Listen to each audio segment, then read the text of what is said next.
நிறைய பேர் sinus ப்ராப்ளம்னால suffer ஆகிட்டு இருப்பீங்க. ஸோ சைனசைட்டிஸ்னால் என்ன, எத்தனை டைப்ஸ் இருக்குது, எந்த மாதிரியான சிம்டம்ஸ் இருக்கும், எதனால் வருது, அதை எப்படி சரி பண்ணலாம் அப்படிங்கிறத இந்த வீடியோவில் பார்க்கலாம் வாங்க. ஹாய், ஐ எம் டாக்டர் பொற்கொடி ஹரி, சித்த மருத்துவர். இந்த மாதிரி யூஸ்ஃபுல்லான கண்டென்ட்க்கு டாக்டர் பொற்கொடி ஹரி சேனலை சப்ஸ்கிரைப் பண்ணிட்டு பக்கத்தில் இருக்க பெல் ஐக்கானை கிளிக் பண்ணிக்கிங்க. நம்ம ஃபேஸ்லையும் ஸ்கல்லையும் 4 விதமான ஏர்ஃபில்டு கேவிட்டி இருக்குது. அதை தான் சைனஸ்ன்னு சொல்லுவாங்க. அதாவது frontal sinus, maxillary sinus, ethmoid sinus, sphenoid சைனஸ்ன்னு 4 இருக்குது. ஃப்ரான்டல் சைனஸ்ன்றது இங்கே ஃபோர்ஹெட் கிட்ட இருக்கும். மேக்ஸிலரி சைனஸ்ன்றது இங்கே இருக்கும், 2 நோஸ்க்கு சைடில் இருக்கும். எத்மாய்ட் சைனஸ்ன்றது பிரிட்ஜ் ஆஃப் த நோஸில் இருக்கும். ஸ்பீனாய்ட் சைனஸ்ன்றது எத்மாய்ட் சைனஸ்க்கு பேக் சைடில் ஸ்கல்லில் இருக்கும். ஸோ சைனஸ் எதனால் வருதுன்னு பார்த்தீங்க அப்படின்னா, பாக்டீரியல், வைரல் இல்லைனா ஃபங்கல் இன்ஃபெக்ஷனால் அந்த டிஷ்யூ லைனிங் வந்து இன்ஃப்ளமேஷன் ஆகி ஸ்வெல் ஆகிடும். அதனால் வந்து அந்த ஏர்ஃபில்டு கேவிட்டி வந்து பிளாக் ஆகிடும். இதனால தான் சைனஸ் வருது. ஸோ எத்தனை டைப்ஸ் இருக்குதுன்னு பார்த்தீங்கன்னா 4 டைப்ஸ் இருக்குது. அக்யூட், சப்அக்யூட், கிரானிக், ரெக்கரண்ட்டு 4 விதமான சைனசைட்டிஸ் இருக்குது நமக்கு. ஸோ அக்யூட் சைனசைட்டிஸ் பார்த்தீங்க அப்படின்னா கோல்டு இல்லை வைரல் இன்ஃபெக்ஷனால் வரும். ஸோ இது பார்த்திங்கன்னா ஒரு 1 மந்த் வரைக்கும் இருக்கும். ஸோ சப்அக்யூட்டுன்னு பார்த்தீங்கன்னா மோர் தென் 1 மந்த் இருக்கும். கிரானிக் பார்த்தீங்கன்னா தொடர்ந்து இன்ஃப்ளமேஷன் ஆகிட்டே இருக்கும். ரெக்கரண்ட் சைனடைட்டிஸ் பார்த்தீங்கன்னா 1 வருஷத்துக்கு அவங்களுக்கு சைனசைட்டிஸ் இருந்துக்கிட்டே இருக்கும். என்ன மாதிரியான சிம்டம்ஸ்லாம் இருக்கலான்னு பார்த்தீங்க அப்படின்னா, கண்ணை சுற்றி, நெத்தி, கண்ணம் இந்த இடத்துலலாம் ரொம்ப பெயின்ஃபுல்லாக இருக்கும். மூச்சு விட ரொம்ப சிரமமாக இருக்கும். அவங்களுக்கு வர மியூக்கஸ் டிஸ்சார்ஜ் கலர் பார்த்தீங்க அப்படின்னா எல்லோயிஷ் இல்லைனா க்ரீனிஷ் கலரில் இருக்கும். சைனசைட்டிஸ் இருக்கவங்களுக்கு தலைவலி அடிக்கடி வரும். எக்ஸ்பெஷலி பார்த்தீங்கன்னா காலையில் தூங்கி எந்திரிக்கும் போது தலைவலி அதிகமாக இருக்கும்.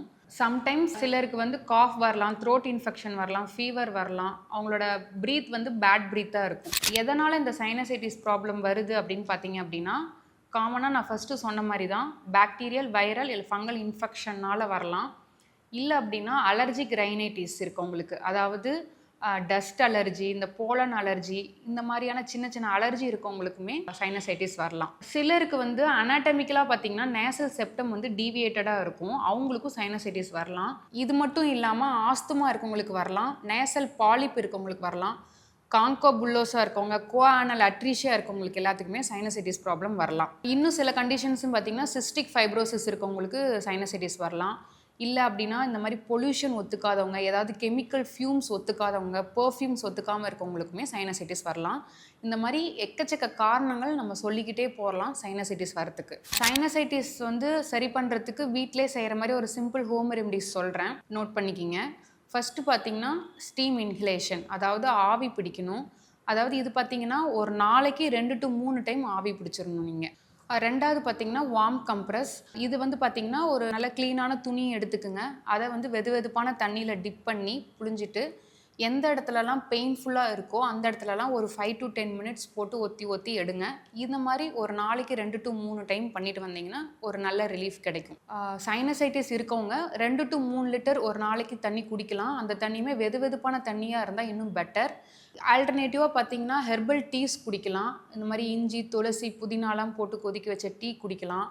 சூப் அதிகமாக எடுத்துக்குங்க. அதாவது வெதுவெதுப்பான லிக்விட்ஸாக வந்து உள்ளே அதிகமாக எடுத்துக்கும் போது உங்களுக்கு சைனசைட்டிஸ்லேருந்து கொஞ்சம் ரிலீஃப் கிடைக்கும். அதே மாதிரி வைட்டமின் சி ரிச் ஃபுட்ஸ், அதாவது எலுமிச்சப்பழம், அன்னாச்சி பழம், வெள்ளரிக்காய், தர்பூசணி, ஆரஞ்சு இந்த மாதிரியான பழங்கள் எடுத்துக்கும் போது அது வந்து இன்ஃபெக்ஷனை எதிர்த்து சண்டை போடும். ஸோ அதனால் இன்ஃப்ளமேஷன் கம்மியாகும். நீங்கள் சாப்பிட்ற ஃபுட்டு கொஞ்சம் காரசாரமாக எடுத்துக்குங்க. ஸோ அதனால் கொஞ்சம் ரிலீஃப் கிடைக்கும். அது மட்டும் இல்லாமல் ப்ரோபயோட்டிக் ரிச் ஃபுட்ஸாக எடுத்துக்கோங்க. தயிர், மோர், யோகர்ட்டு, கெஃபீர் இந்த மாதிரியான இதெல்லாம் எடுத்துக்கும் போது அந்த இன்ஃப்ளமேஷனை வந்து கம்மி பண்ணும். அதே மாதிரி பார்த்திங்கன்னா வெஜிடபிள் சூப் எடுத்துக்கலாம், சிக்கன் சூப் எடுத்துக்கலாம், இல்லை எலும்பு சூப் இந்த மாதிரி எடுத்துக்கும் போது அந்த இன்ஃப்ளமேஷன் கம்மியாகும். சைனசைட்டிஸ்லேருந்து நல்ல ரிலீஃப் கிடைக்கும். ஸோ நீங்கள் எந்த மாதிரியான உணவு சாப்பிடக்கூடாதுன்னு மேஜராக பார்த்தீங்கன்னா, அதாவது இனிப்பு சம்மந்தமான உணவுகளை வந்து குறைச்சிருங்க. அதே மாதிரி கூல்ட்ரிங்க்ஸ், சோடா இது எல்லாத்தையுமே வந்து ஃபுல்லாக கம்ப்ளீட்டாக அவாய்ட் பண்ணிவிடுங்க. மெயின் வந்து ஆல்கஹால் ஸ்மோக் பண்ணுறது, கெஃபைன் அதிகமாக எடுத்துக்கிறதையுமே ஃபுல்லாக அவாய்ட் பண்ணிவிடுங்க. ஸோ இதெல்லாம் ஃபாலோ பண்ணிட்டு வரும்போது உங்களுக்கு சைனசைட்டிஸ்லேருந்து நல்ல ரிலீஃப் கிடைக்கும்.